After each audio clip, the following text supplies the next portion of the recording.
for jihad, and the second year he would go for Hajj. He lived in a place called Merv, which is Central Asia. That's where he lived. And he would go for Hajj every other year. One year he went to Hajj.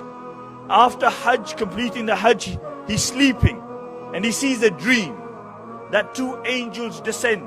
And one angel says to the other angel, how many people attended the Hajj? So one angel says that 60,000 people attended the Hajj. So he asked the angel, how many Hajj was accepted? He said, none. Besides one person who didn't even come for the Hajj. He was at home, but his Hajj was accepted. And his name is Abdullah ibn Muqaffal. He's a cobbler and he lives in Damascus.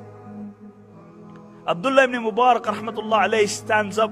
He's perspiring. He's shaking. 60,000 people have come for Hajj and nobody's Hajj has been accepted. He wakes up and the next morning he leaves for Damascus. He goes to Damascus. He asked the people of Damascus, do you know Abdullah ibn Muqaffal? And they said, yes. He said, a cobbler. They said, yes, this is his house.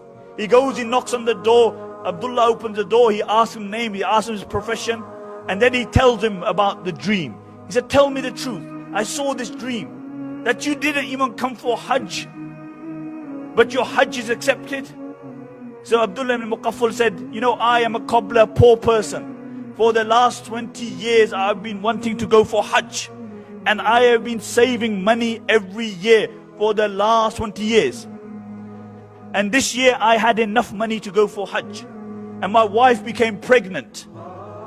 And one day, my wife smelled meat from the neighbor's house. And you know, pregnant women, when they want something, they want it there and then. So she said to me, go to the neighbor's house and ask them for that meat. So I went to the neighbor's house, I knocked on the door. The lady opened the door and I said, my wife is pregnant, she smelled some meat, can I have some of that meat?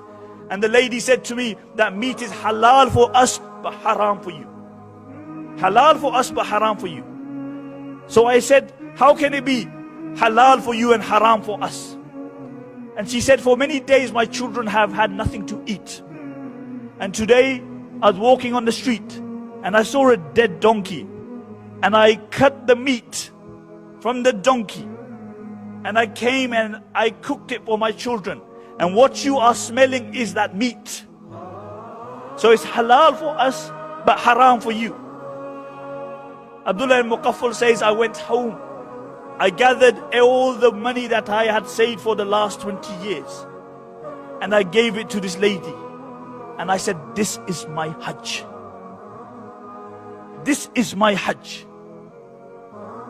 He didn't go for Hajj, but Allah rewarded him for the Hajj.